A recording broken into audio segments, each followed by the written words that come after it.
Assalamualaikum warahmatullahi wabarakatuh. Selamat berjumpa lagi, salam sehat dan sukses selalu. Pada kesempatan ini kita akan membahas bagaimana cara menyusun instrumen hasil pembelajaran ranah afektif. Fokus dari pembahasan ini adalah bagaimana menyusun ranah afektif itu secara teoritis, kemudian penerapannya dalam penilaian hasil pembelajaran seni budaya. Pembahasan fokus pada penggunaan instrumen ini untuk pembentukan sikap beriman dan bertakwa serta akhlak mulia, mandiri, demokratis, dan bertanggung jawab. Pembahasan meliputi menyusun pernyataan instrumen sikap, menguji tebakan, kemudian membuat skor penilaian pernyataan dan menguji validitas dan reliabilitasnya. Nah, untuk pertama kali secara teoritis marilah kita bahas ruang lingkup penilaian hasil pembelajaran tadi. Yang pertama sikap. Jadi untuk penilaian ranah afektif itu sikap, untuk aspek sikap mengukur respon atau tanggapan siswa terhadap seseorang atau kelompok atau barang.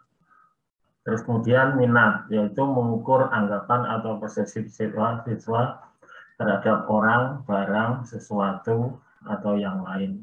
Nah, ini biasanya digunakan untuk mengukur minat siswa terhadap belajar, minat siswa terhadap seni, terhadap mata pelajaran, misalnya seni budaya. Kemudian motivasi, ini hanya mirip dengan yang minat, hanya saja ini adalah yang diukur tenaga pendorong atau tenaga penggerak keinginan siswa dalam mencapai tujuan itu. Kalau yang tadi adalah minat itu persepsi, kalau motivasi itu adalah tenaga pendorongnya atau hal-hal yang mendorong siswa itu belajar. Kemudian di dalam Kurtilas itu ternyata yang sering digunakan adalah yang satu, itu sikap spiritual, yaitu pembentukan peserta didik yang beriman dan bertakwa. Yang kedua adalah sikap sosial, yaitu pembentukan akhlak mulia, mandiri, demokratis, dan bertanggung jawab. Nah, marilah kita bahas satu persatu poin-poin yang sudah disampaikan tadi. Yang pertama, cara menyusun pernyataan objek sikap.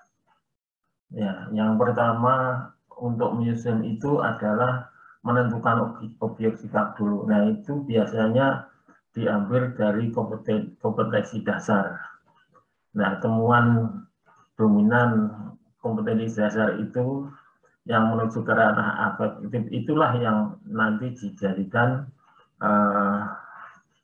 indikator adanya objek sikap. Nah, misalnya dalam Kurtilas KD1 sikap spiritual, kemudian yang ketiga adalah sikap sosial, ya, itu ya.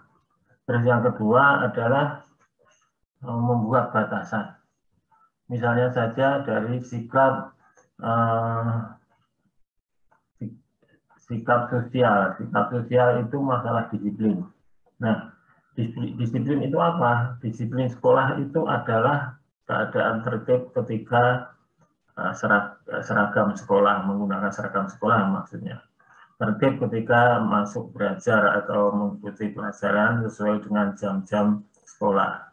Kemudian cara berperilaku, cara beretika yang ditegakkan agar terbiasa hidup tertib, tercipta kondisi sekolah yang nyaman dan enak untuk belajar. Kemudian setelah itu menyusun kisi-kisi komponennya, yaitu disiplin sekolah itu yang terdiri dari A, maksud dan tujuan disiplin sekolah itu, yang B adalah manfaat atau tata tertibnya, kemudian pakaian seragam, ini maaf ini salah, ini harusnya D dan E, Misalnya kalau terlambat sekolah itu bagaimana, kebersihan sekolah, dan masih banyak lagi. Nah, setelah itu kisi-kisi itu disusun, maka menulis pernyataan sikap dengan ketentuan sebagai berikut. Yang intinya adalah dari sekian banyak ini harus pernyataan itu tidak menyatakan masa lalu. Ya. Jangan menyampaikan sebuah fakta. Terus kemudian jangan menggunakan kalimat atau kata yang multitafsir. Kemudian tidak boleh juga menggunakan yang tidak relevan, pokok bahasa yang tidak relevan. Hindari pernyataan yang disetujui hampir setiap orang. Ini maksudnya kalau itu disetujui maka apa yang akan dicari di sini akan tidak ditemui. Terpilihlah pernyataan yang mencakup skala yang diinginkan. Jadi skala itu ada yang skala sampai 7, tapi yang sebagian besar adalah 5 atau 4. Pernyataan dalam bahasa sederhana, jelas, langsung. Terus kemudian pernyataan tidak lebih dari 20 kata. Setiap pernyataan berisi satu ide. Pernyataan berisi unsur universal seperti semuanya, selalu, tak seorang pun tidak pernah ambigu, harus diindahkan. Jadi ini bukan himbauan tapi harus diindahkan. Hindari penggunaan kata hanya, sekedar, semata-mata, terkecuali, jika sangat perlu, dan seterusnya. Itu ya kira-kira. Tujuannya adalah untuk mendapatkan persepsi sama antar pengguna instrumen ini. Nah, selanjutnya adalah sikap. Sikap itu adalah ekspresi seseorang yang merefleksikan suka atau tidak suka terhadap suatu objek. Nah, jadi perasaan yang tekanannya sikap itu. Bagaimana dia senang atau tidak terhadap sesuatu atau objek. Nah, biasanya mata pelajaran. Kemudian sikap belajar siswa adalah ekspresi perasaan seseorang atau siswa yang merefleksikan rasa suka atau tidak suka terhadap guru, tujuan, dan materi pembelajaran serta tugas-tugas dalam belajar. Nah, dengan demikian adalah semakin jelas bahwa untuk sikap siswa ini adalah yang dinilai adalah suka atau tidak sukanya mereka terhadap proses pembelajaran itu. Apakah gurunya, apakah materinya, atau tugas-tugas dan sebagainya.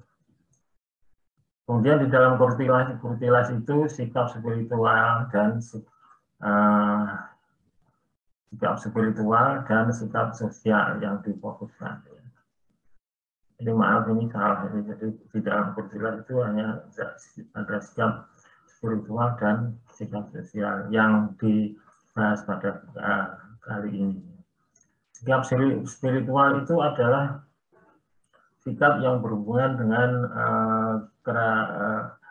kegiatan melakukan ibadah atau menjalankan kewajiban agamanya.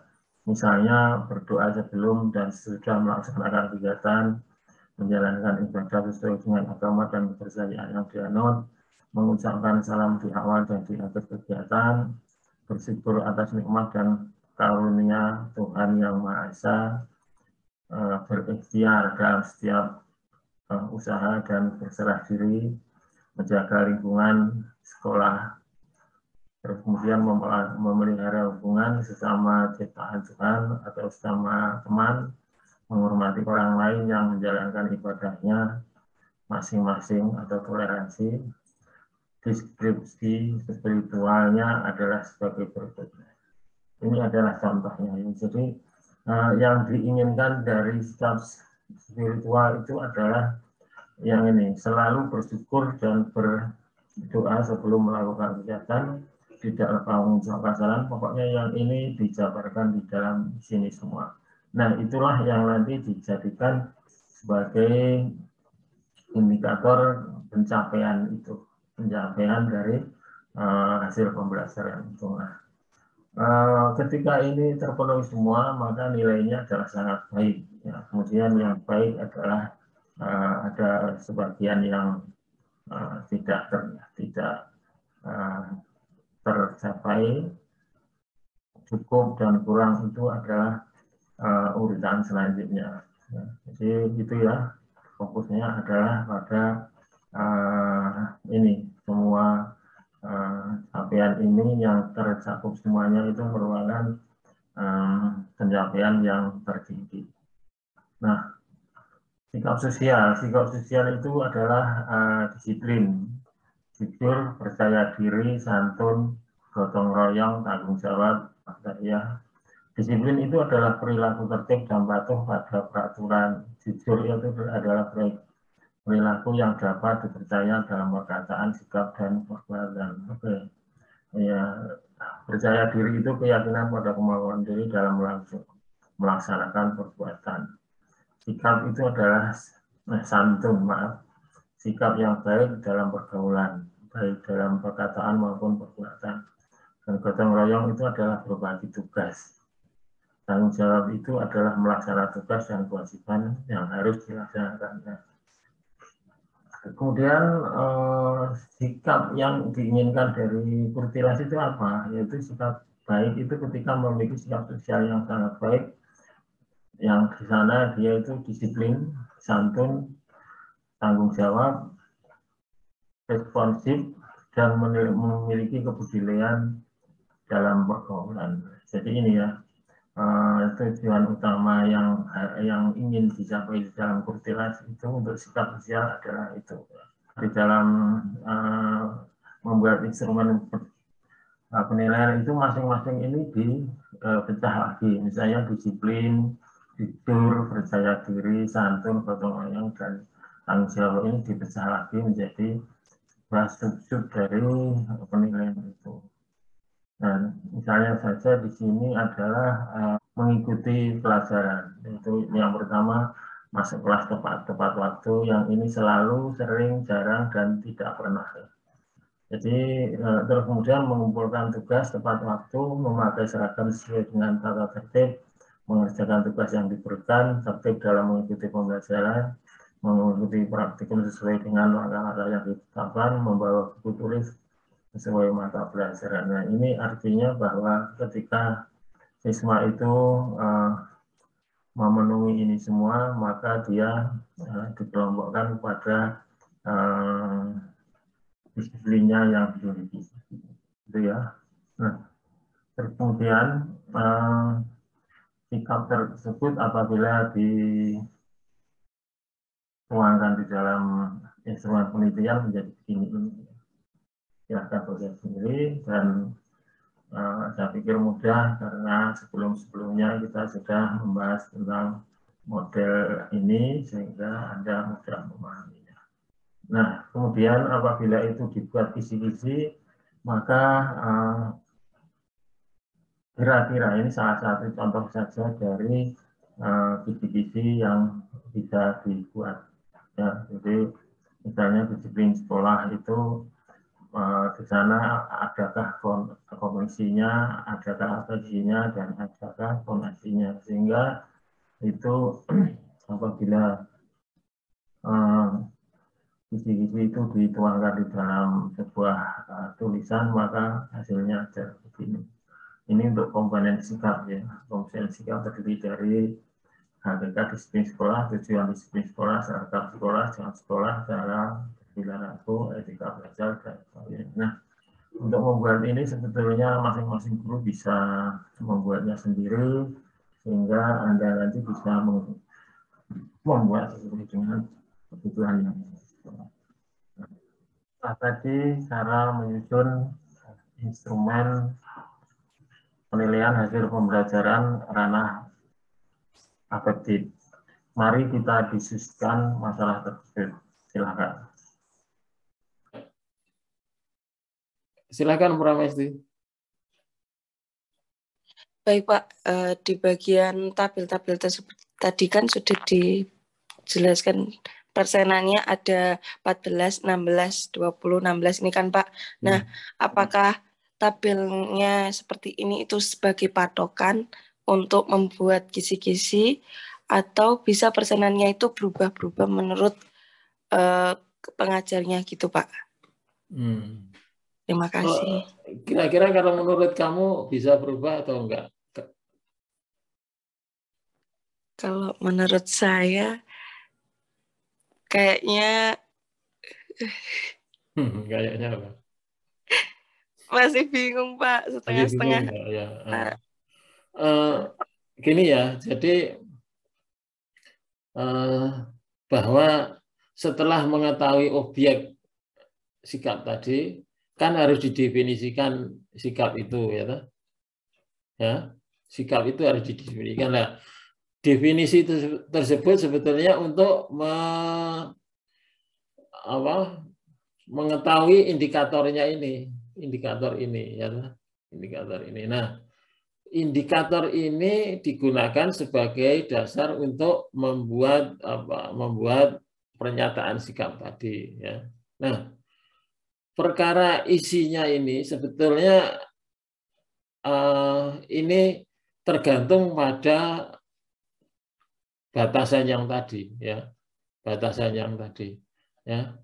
Sehingga ini ini caranya membuat presentasi atau skor atau ini skor atau apa ini adalah didasarkan atas logika, ya.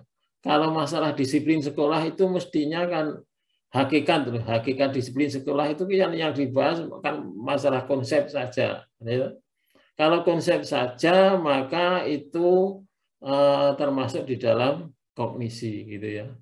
Nah, tujuan sekolah, tujuan disiplin sekolah ini kan sudah berbeda. Kalau ini hakikatnya, kalau ini adalah tujuannya. Tujuannya kan mesti ada harus ada pengetahuan, ya. Harus ada pengetahuan. Kemudian harus ada afeksi. Contoh, ya, contoh tujuan disiplin sekolah itu kan harus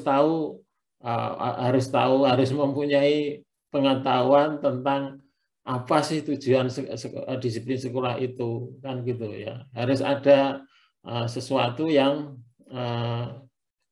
dipahami dari disiplin sekolah itu, sehingga ini butuh diberi skor 2. Terus kemudian afeksinya kan ada juga, ya.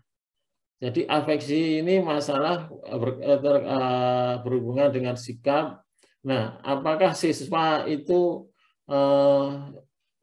mempunyai sikapnya baik atau enggak, kan harus ada pengetahuan tentang sikap. Nah, ini kalau disiplin sekolah itu tujuannya untuk membuat sekolah nyaman, maka harus ada tindakan atau realisasi dari disiplin sekolah itu, ya. Karena tujuannya untuk membentuk suasana kelas yang tenang, sehingga ini ada kognisinya, ada afeksinya, dan ada konasinya. Nah, yang perlu diperhatikan di sini adalah jumlahnya. Kalau persen harus 100, ya, itu yang harus untuk kontrol itu semuanya. Nah, sehingga ini adalah sebuah kisi-kisi yang menggambarkan ini komponen sikapnya, kemudian ini komponen indikatornya, ya. Sehingga dengan demikian maka akan tergambarkan kisi-kisi instrumen skala sikap itu adalah begini ini, ya.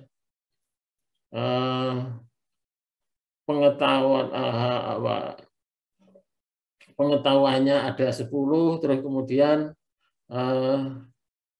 afeksinya 10, terus konasinya juga 10. Ini kebetulan aja begini. Saya pikir ini sesuai dengan kondisi atau definisi sikap yang tadi itu bisa berubah-ubah tergantung pada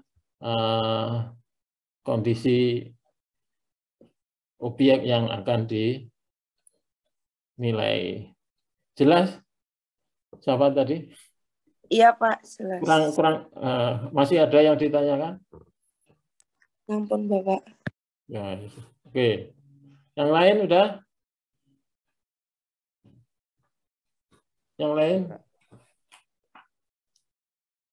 Ya ini kisi-kisinya ya.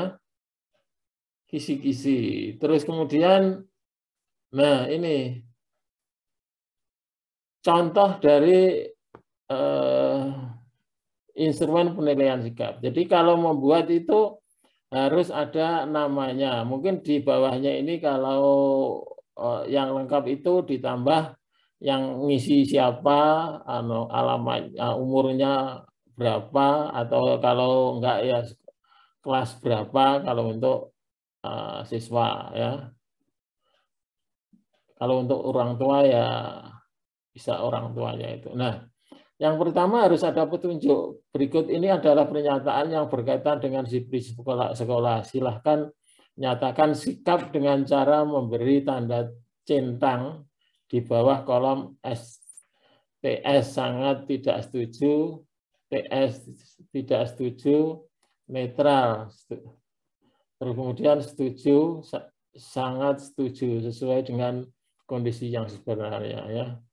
Nah, oleh karena itu maka di sini kalau ada pernyataan begini, disiplin sekolah hakikatnya adalah segala tata tertib yang berkaitan dengan tanggung jawab selaku warga sekolah.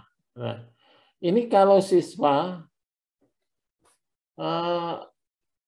misalnya dia sangat yang SS sangat setuju, artinya dia setuju dengan pernyataan ini bahwa tata tertib yang berkaitan dengan tanggung jawab siswa selaku warga sekolah ini merupakan merupakan definisi dari sekolah, dari hakikat disiplin sekolahnya ini ya. Nah, ini kalau dia mengisi sangat setuju, kira-kira anaknya kayak apa? Bisa dibayangkan enggak? Siapa yang mau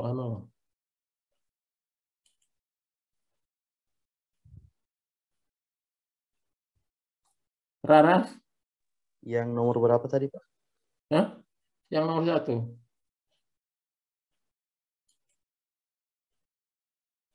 Yang nomor 1. Disiplin sekolah hakikatnya adalah segala tata tertib yang berkaitan dengan tanggung jawab siswa selaku warga sekolah. Ini. Kira-kira kalau anak yang mengisi SS sangat setuju ini adalah anak yang gimana? Ya. Mungkin dia termasuk yang disiplin, Pak, karena dia mengerti bahwa disiplin itu ya semua tata tertib yang tanggung jawabnya yang harus dilakukan siswa terhadap sekolah. Jadi dia melaksanakan aturan, tata tertib. Jadi dia disiplin untuk aturan di sekolah. Iya, ya gitu ya. Ya. Terus ini yang kedua, disiplin sekolah lebih banyak mengekang perilaku siswa daripada menumbuhkan rasa tanggung jawab.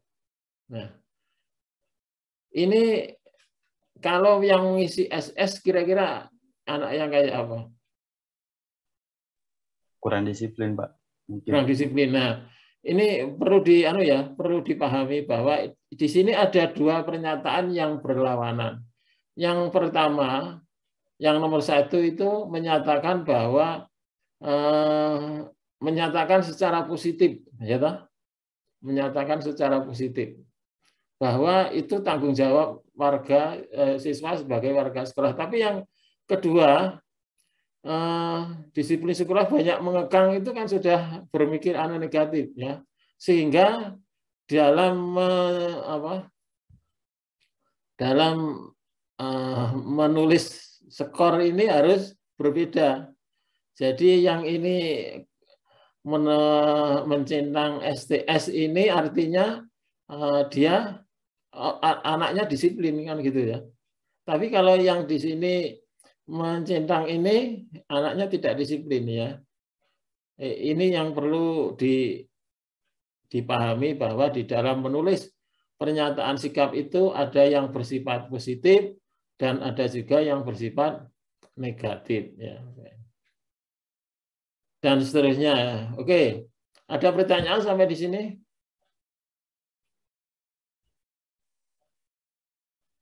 Ini bagian penting ya dari penulisan skala sikap ranah afektif atau ranah afektif itu. Jelas ya? Oke, saya lanjutkan.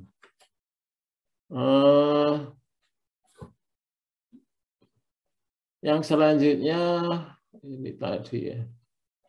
Nah, sekarang kalau ini sudah ada begini, terus kemudian dilakukan apa? Uji coba, uji coba instrumen, ya. Uji coba instrumen itu namanya saja uji coba, itu berarti belum digunakan seperti apa adanya, ya. Sehingga di sana itu harus menggunakan sampel. Artinya kelompok orang atau anak atau siswa yang berkarakter mirip dengan subjek yang diukur, ya. Jadi tidak boleh ini disiplin sekolah diukur sampelnya itu adalah pembeli dan pedagang di pasar. Nanti nggak nyambung gitu ya, nggak nyambung. Artinya apa yang dibicarakan di situ, apa yang dinyatakan di situ di dalam sikap itu, pernyataan sikap, orang-orang itu nggak akan mungkin nggak tahu, dan kalaupun dia mengisi kalau sesuai dengan kondisi dia akan berbeda, akan tidak sesuai dengan kondisi sebenarnya. Padahal itu yang diukur atau yang dinilai. Nah, jumlahnya tidak boleh kurang dari 30 responden. Itu ya. Nah, terus kemudian fungsinya untuk menguji, untuk uji validitas dan reliabilitas, yaitu untuk mengetahui uji reliabilitas dan validitas akan dibicarakan nanti untuk mendapatkan data itu. Kemudian untuk mengetahui apakah pernyataan dan petunjuk mengerjakan pengerjaan itu sudah diketahui, sudah dipahami, ya. Artinya kan berkorelasi dengan cara menulis sikap tadi, cara menulis sikap, pernyataan sikap tadi. Nah, apakah itu sudah dipahami atau belum? Diadakan uji coba tadi. Ya. Terus kemudian juga digunakan untuk mengetahui waktu pengerjaannya. Nah, apakah cukup setengah jam atau 15 menit atau yang ideal. Ya. Caranya ngukur gimana? Caranya ngukur adalah ketika itu diuji cobakan, waktu yang ideal itu bisa diketahui dari selesainya mengerjakan soal itu oleh responden. Nah, di sana akan ada yang terlambat dan yang molor waktunya panjang, ada yang waktunya singkat. Nah, di situ kalau ingin mengetahui yang ideal adalah kira-kira yang di tengah atau di tengah atas atau di tengah bawah itu sebagai petunjuk pengerjaan waktu. Nah, kemudian untuk mengetahui apakah pernyataan dan petunjuk itu sudah dipahami, caranya adalah ketika hasilnya itu valid. Nah, nanti akan dilihat di selanjutnya, di penjelasan selanjutnya. Oke ya, lanjut ya. Menentukan skor. Nah, menentukan skor ini ada yang menggunakan skala Likert ini. Skala Likert 1 sampai 5 pernyataan positif yang sudah yang tadi ya atau sebaliknya. Nah, ada juga yang menggunakan hasil uji coba. Ini agak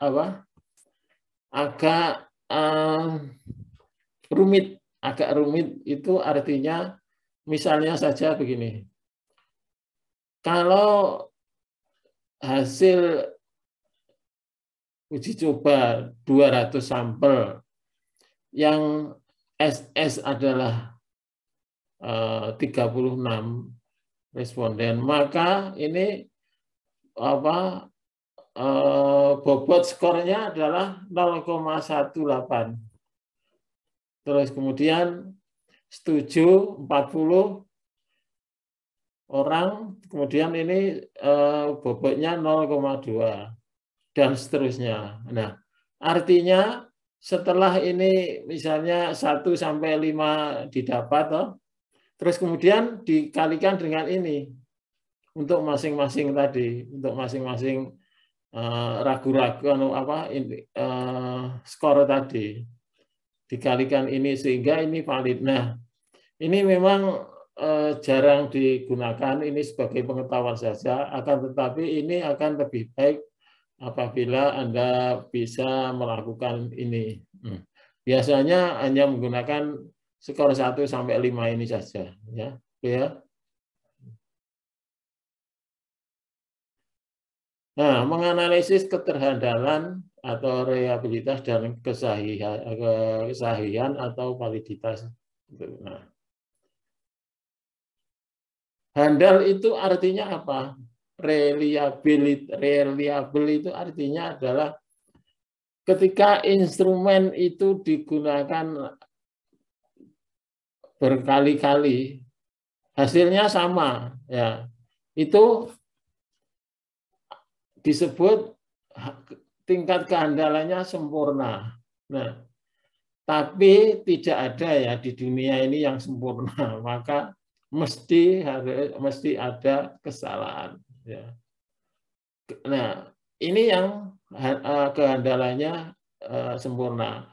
Ada yang hasilnya berbeda, berarti skor real pada waktu percobaan itu merupakan campuran dari skor asli yang benar tadi dan yang kesalahan. Ya, itu ya. Perlu diketahui ya bahwa tidak ada manusia yang berdosa itu merupakan merupakan dasar digunakannya ketentuan ini ya. Nah, di sini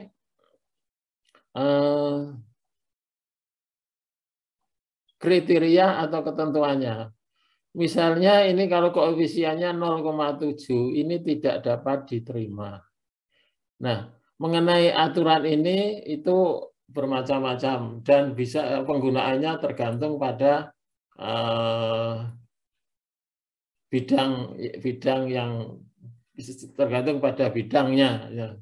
Nah,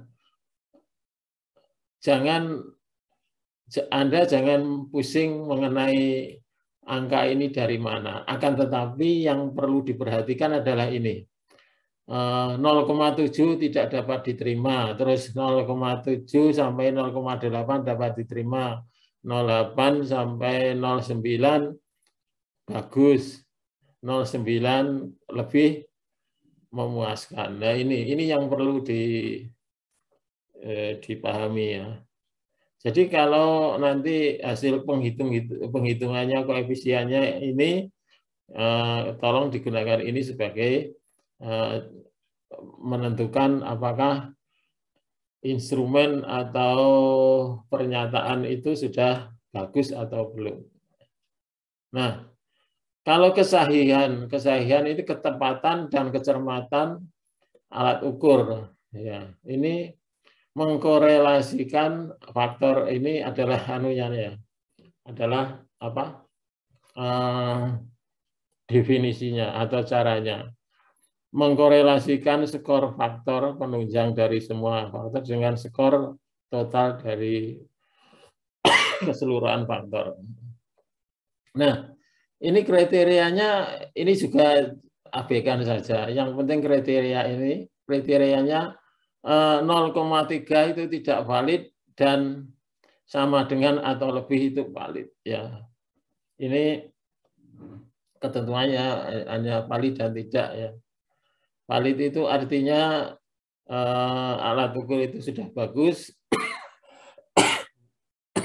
Bentar, tak minum dulu.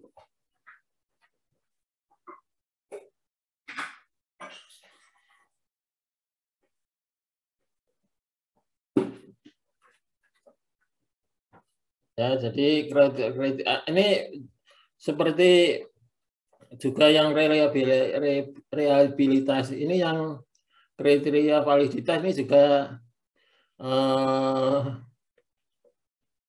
besar kecilnya tergantung pada bidang. Kalau saya dulu nampaknya 0,5 waktu ujian S3 itu, saya juga di UNJ ya, juga membuat instrumen hasil pembelajaran gamelan, tapi ininya 0,5. Dinyatakan valid itu kalau 0,5.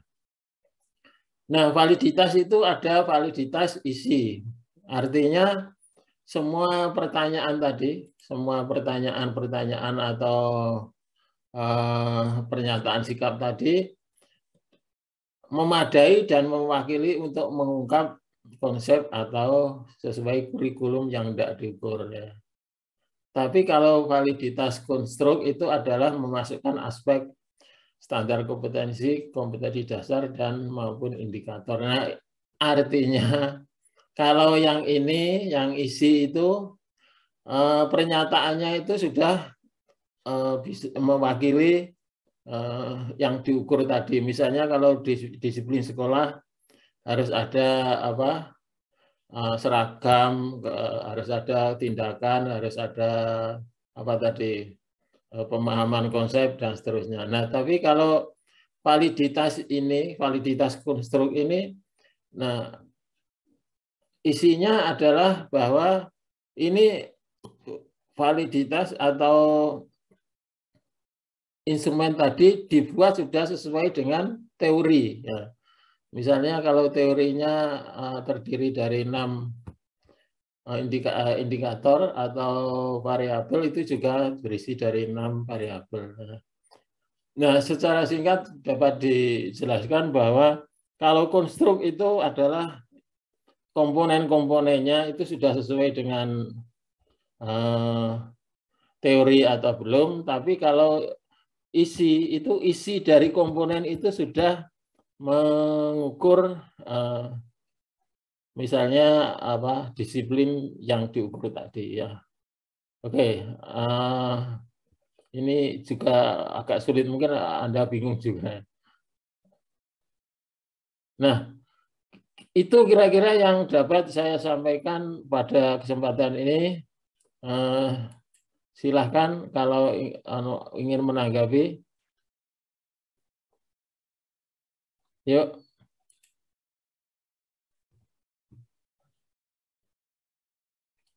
Silakan. Silakan Anda bertanya, pokoknya Pak saya bingung masalah itu. Nah, itu nanti akan saya gunakan sebagai dasar untuk membuat video atau memperbaiki video itu tadi. Oke, yuk. Silakan.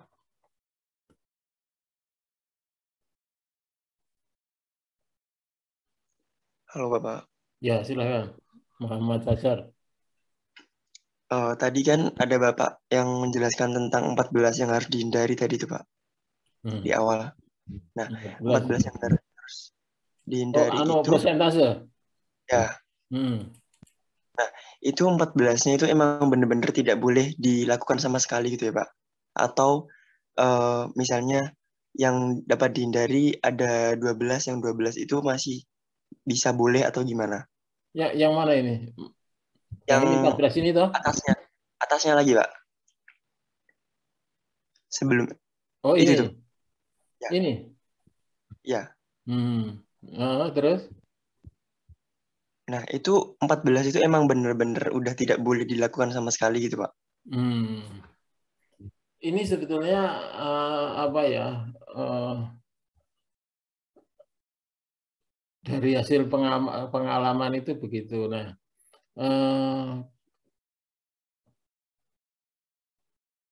kalau maksudmu tidak boleh dihindari itu, apakah maksudnya gimana? Apakah kamu ingin menggunakan itu, atau kalau ada orang yang salah, gimana hukumannya itu, atau gimana maksudnya? Tidak Ya boleh Pak, kayak dihindari. Silakan. kan mungkin saya salah penyebutan Pak. Betul, Yang ya. dimaksud 14 itu kan harus dihindari. Nah, ketika misalnya nih 13-nya itu udah berhasil buat menghindari itu, tapi ada satu ini yang ini nggak bisa deh gitu. Nah, itu apakah ada permasalahan yang timbul ketika ketika ada satu tadi yang kelewat gitu Pak? Ya, oke, ya.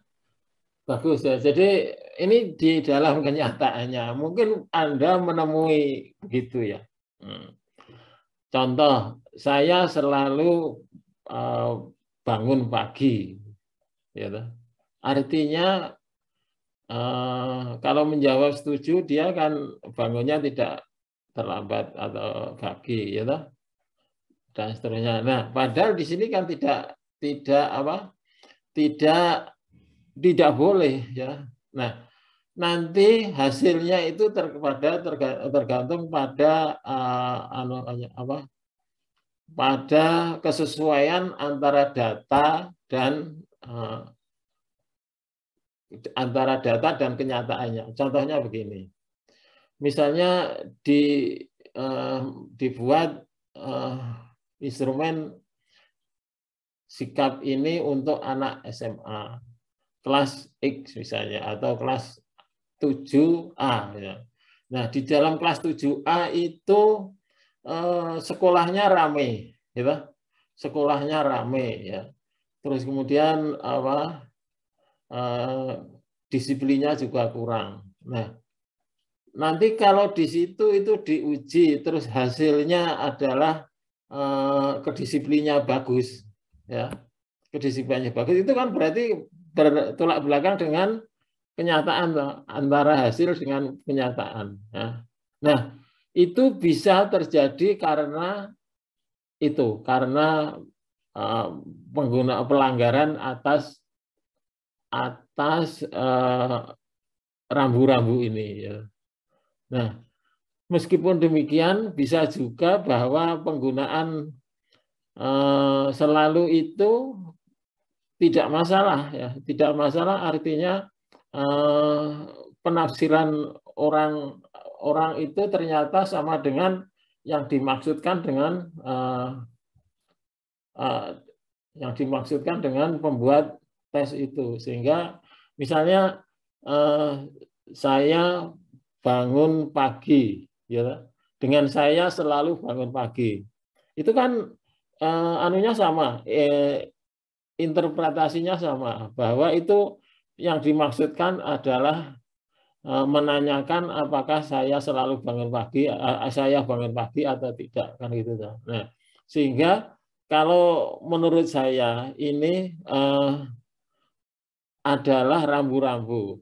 Ketika itu digunakan di dalam suatu komunitas tertentu atau kelompok tertentu, itu bisa nggak apa-apa. Nah, kemudian pada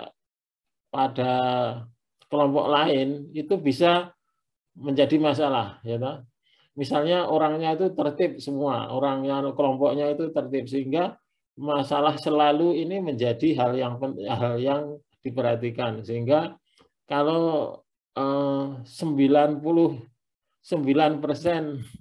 dia bangun pagi, maka dia tidak berani memberi skor 5, akan tetapi menjadi skor 4, kan gitu. Nah, di pihak lain kalau orang yang biasa-biasa saja, tidak terlalu disiplin, maka selalu itu 95% aja sudah bisa memberi skor. Nah, artinya begini, bahwa ketentuan ini sebetulnya tidak mutlak, ya, tergantung juga pada masyarakat dan kebiasaannya yang dialami itu, ya.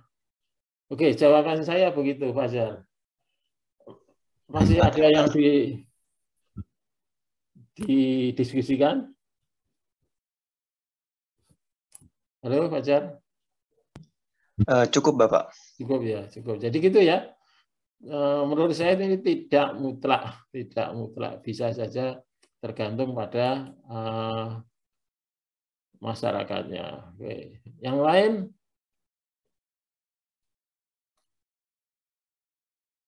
Alkadina, Marcella. Oke, Bapak. Ada yang mau ditanyakan atau didiskusikan? Dereng, Pak. Dereng ya. Kalau menurut kamu instrumen sikap itu mengukur apa ya?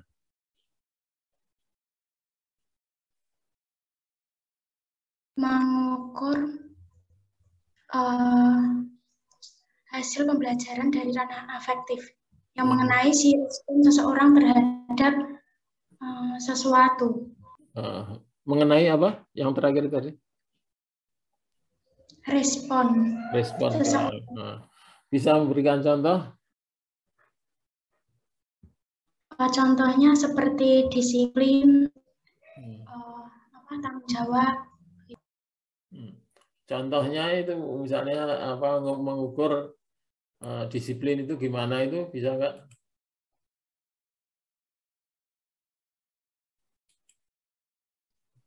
Gimana, Pak?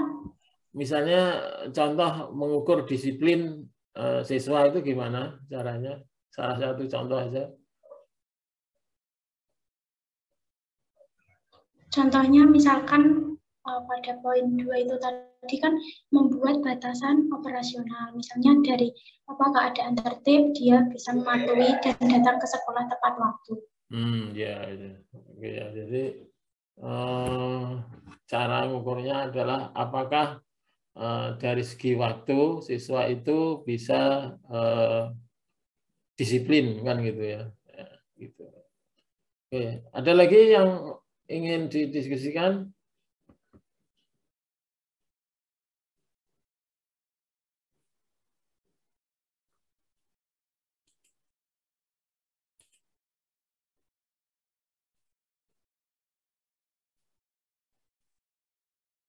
Eka Wahyu.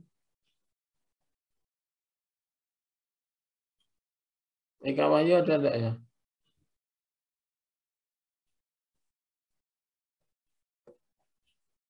Adel, coba Adel, kamu Adel cerita tentang materi hari ini, Adel.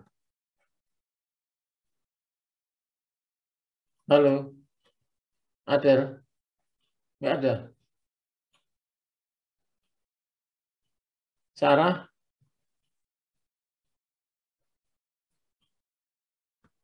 Sarah juga nggak ada. Gabriel? Maaf Pak, Sarah ada tapi putus-putus suara Bapak. Oh gitu ya. Kamu bisa cerita materi hari ini atau ada yang dimasalahkan atau ada yang ditanyakan, didiskusikan?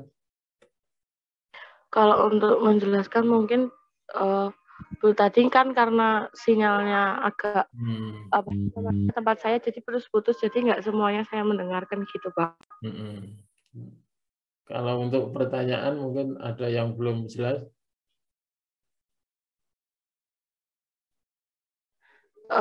Mungkin ya apa yang ingin ditanyakan? Di bagian yang waktu ini sih Pak, yang ada angka yang 9, atau apa itu loh tadi Pak. Itu pas itu masih bingung. Yang mana itu? Yang ini? Nah, iya Pak. Oh ini. Jadi gini, ini yang masih bingung ya. Ya. Jadi masalah ini kan masalah rehabilitas ya, kehandalan. Kehandalan itu adalah alat itu ketika digunakan, instrumen itu apabila digunakan selalu benar gitu. Nah, cara mengukur kebenarannya itu adalah ini, menggunakan ini. Benarnya itu ada yang benar sekali, sangat benar, ya cukupan, ada lumayan, ada yang tidak benar kan gitu. Nah, ini nanti di bagian ukur validitas dan reliabilitas akan diberikan ya.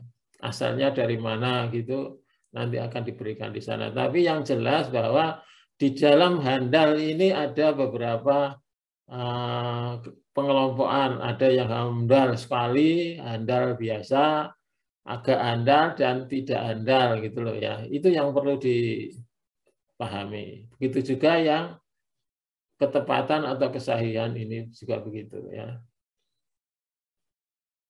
Oke, Sarah sudah? Oke, Mbak. Sudah?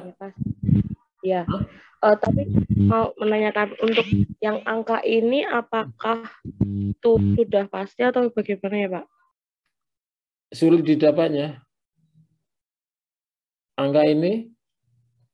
Angka itu maksudnya itu sudah ditetapkan emang segitu atau cara penilaiannya bagaimana ya, Pak? Ya. Kalau ini sudah ditetapkan ya, sudah ditetapkan. Nah, ini kalau maksudnya ini 0,7 ini artinya sama dengan atau kurang. Jadi 7 atau kurang itu tidak dapat diterima, tidak handal. Alat itu ketika digunakan selalu hasilnya beda terus. Kayak orang menimbang itu, menimbang apa? Menimbang beras untuk pakai timbangan. Nah, ketika dia menimbang sekali dengan yang kedua itu hasilnya berbeda terus, meskipun bobotnya sama gitu loh. Nah, itu. Nah, tapi yang dapat diterima ini mungkin kesalahannya ya tidak begitu banyak, mungkin 50%. Kemudian yang bagus ini 75% betul. Yang ini sekitar 90% betul. Nah, itu caranya ya. Nah, hasil ini nanti artinya begini. Kalau hasilnya adalah 0,68 itu artinya dapat diterima atau tidak? Sarah ya tadi. Iya, Bapak, bagaimana? Kalau misalnya hasilnya 0,68 itu termasuk kelompok yang mana? Yang tidak dapat terima. Ya, begitu ya caranya. Terus kalau yang hasilnya 0,75 berarti termasuk yang kedua ini ya. Gitu. Jadi ini hasil ini kan hanya batasan ya, batasan.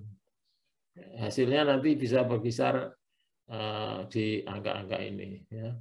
Nah, itu adalah untuk mengetahui oh ini alatnya bagus, alatnya tidak bagus. Nah, sebetulnya uji reliabilitas dan validitas ini tidak dilakukan oleh semua orang yang membuat soal. Misalnya guru-guru itu ketika membuat ini nggak pernah mungkin jarang yang menguji ini. Soalnya nggak butuh waktu dan tenaga juga. Ya. Itu ya. Jadi ini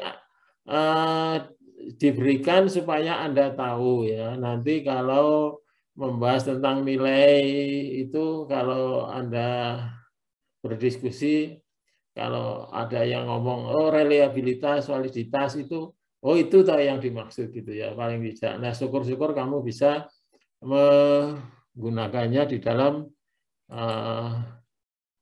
kamu nanti bekerja kalau sudah menjadi bu guru gitu. Oke, sudah Sarah? Iya Bapak sudah. Terima kasih. Yang lain? Kalau nggak ada, cukup sekian ya. Oke. Baik, Bapak. Baik ya. Oke. Nanti videonya akan saya buat.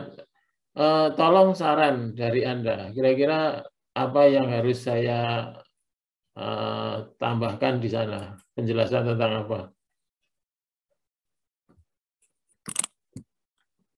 Kalau rencana saya ya tadi seperti itu yang akan saya sampaikan. Bagaimana cara menemukan objek sikap, kemudian membuat definisi, membuat kisi-kisi, dan menulis. Itu adalah pokok-pokok penting yang digunakan dalam penulisan hasil pembelajaran ranah afektif, khususnya untuk sikap, gitu ya. Oke, jelas? Iya, Bapak. Pak Ujang nggak ada ya ini? Oke. Kalau nggak ada, saya tutup aja. Billahi taufiq wal hidayah. Assalamualaikum warahmatullahi wabarakatuh. Jaga kesehatan dan terima kasih. Ya. Terima kasih Pak. Waalaikumsalam warahmatullahi wabarakatuh. Terima kasih Bapak. Bapak. Yuk. Terima kasih Pak.